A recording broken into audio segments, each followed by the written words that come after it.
Hi, it's Tara from Travel Tea Diaries here. Thank you for joining us today.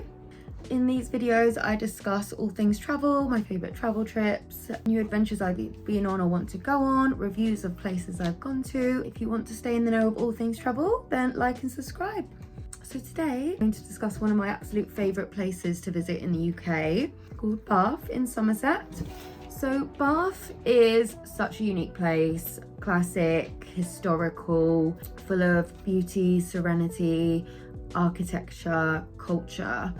It's one of the smallest cities in the UK, but there's just something so magical about it. Every time I go there, it's amazing. I would live there or near there because it's such a lovely city break, day trip out. It's just always beautiful. I'll tell you a bit about it. The architecture is completely unique. There's no other city in the UK like it.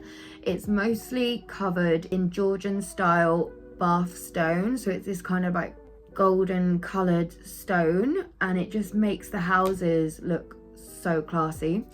So yeah, imagine that, beautiful, artistic, riverside, serenity. It's just great. There's quite a few museums. There's the Roman baths, which is a must. The Bath Spa, which is actually separate, but it's a really cool. They've actually put the price up. It was about £20 last time I went. It's about 40 now, but it's still worth it to go either with the girls on a girls' day, girls' trip out, go and have your spa day, and then go back to your hotel, get dressed after for a romantic getaway, Valentine's Day or something, or a little family trip. It's just lovely, one of the musts. So basically the spa has got the normal spa, like a huge swimming pool with the taps shooting water out to hit your pressure points and all that in the spa. And then there's several rooms, like the sauna room, the chill room, several sauna rooms and like ice rooms and all that. And then at the top, the best part is the rooftop spa, which is great. And yes, you can go in the winter. I last went in February, and because it's warm, and it's steamy, it doesn't even matter if it's cold outside. It's just so cool, and you can look down from the top of the city and get a lovely view while you're there. So yeah, it's absolute must. It's one of my favorites. Loads of cute bars, cafes, pubs, restaurants that you can try, loads of boutique shops and everything. Loads of boutique shops. And one of my favorite parts there is the bridge section, which has got loads of cute little cafes and boutiques on it. And then if you go around the other side of that same bridge, you can get a lovely view of the bridge and the river and all of that. It's also one of Jane Austen's favorite place, the author of Pride and Prejudice, Persuasion, Emma, all of those classics.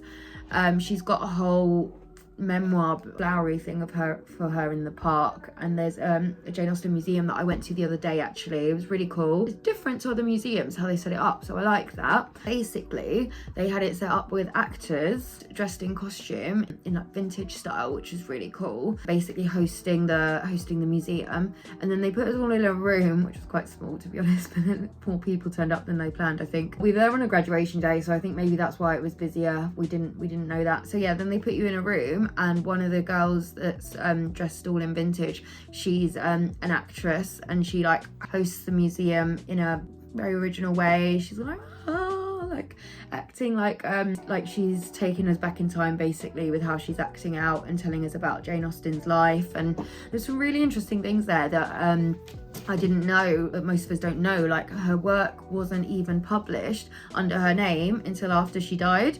So like most musicians, artists, authors from that time, to be honest, they all didn't really get recognition for their work or became famous until years after they died, which is quite sad. So basically she just published all of her famous books. I don't know how they even like decided to believe that it was her if it was originally not published in her name, because really maybe anyone could do that, but I don't know. A little drop in the comments what you think on that. But yeah, that was interesting. She published the books as written by the author written by no one, basically.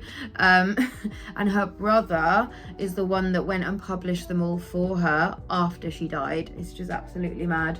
But yeah, there's that, and then there's a whole section where you can try on these vintage costumes and get in the roles. So yeah, that's a fun thing if you want to do that with the girls, or if you go with the kids or something, dress up a bit. That was really cool. So yeah, there's loads about her life and what inspired her. So the city of Bath really inspired her.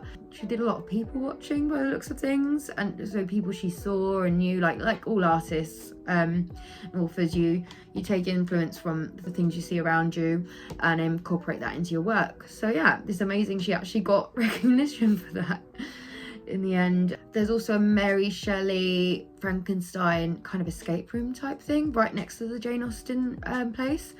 So yeah, that's cool. So if you want to go and do that, obviously, like I mentioned before, the Roman baths and spas, also that Bath Abbey, like, again, because we were there on a graduation day, it was way too busy, it was quite expensive. So I feel like if you go, you either need to plan to have the budget to go to all of these things in one day, or each time you go to Bath do a different thing, because it can become quite expensive. So the Roman spas, for example, they're like £30 entry, around that price, more or less, depending if you've got a seniors card or a student card or family card or anything like that. So yeah, so if you're doing that plus other museums and things, you've got to, and eating out, drinking out, whatever, you've got a budget for all of that.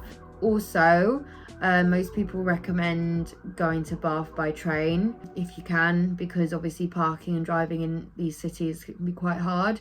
We went by train, and unfortunately there was a huge delay on the way back, which was really annoying, but apparently most days it is easier to do that. I have driven in as well and parked at a hotel, so that's fine as long as you've got parking at the hotel. I think one of the times I went, I did stay at the travel lodge that's by the river, and that was lovely because you sit and have breakfast right by the windows by the river, and it's just beautiful and for a budget price. So yeah, that's really good. So I'd recommend if you're going on a budget.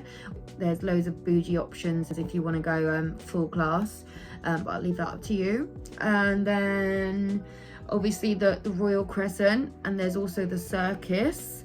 So they're the parts and the streets that are structured. The Circus is structured like a huge royal circle of these golden stone colour bathhouses that I was telling you about, and then the Crescent is just one huge half circle of the same like stone, these same stone bathhouses, and it's 30 terraced houses, but they're looking out on a park. Very expensive to buy. Bath's a really expensive city, so a lot of buying there now is near impossible for the wealthier people to do.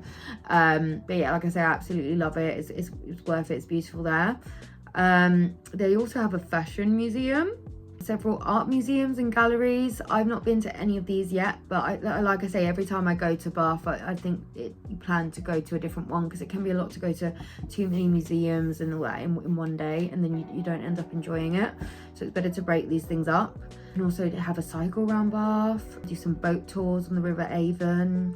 It's really cool. There are guided walking tours if you wanted to do that. But you know, sometimes it's nice to just go and venture by yourself, but sometimes you do want a guide if you don't know where you're going, you've not been there before. There's also a theatrical Royal Theatre, which looks very like glam, old school, pristine. So yeah, if you book a show, you can actually, with the tours, you can do a walking in the footsteps of Jane Austen walking tour, which actually that sounds quite fun. But I think like if you do the museum, you've learned most of the things about her, but you could always do that as a fun day out with more. There's also a Bath Carnival they do on a schedule annual event. So yeah, I need to learn a bit more about that and maybe go, because like I said, I love it there. If you can't tell, I love it there.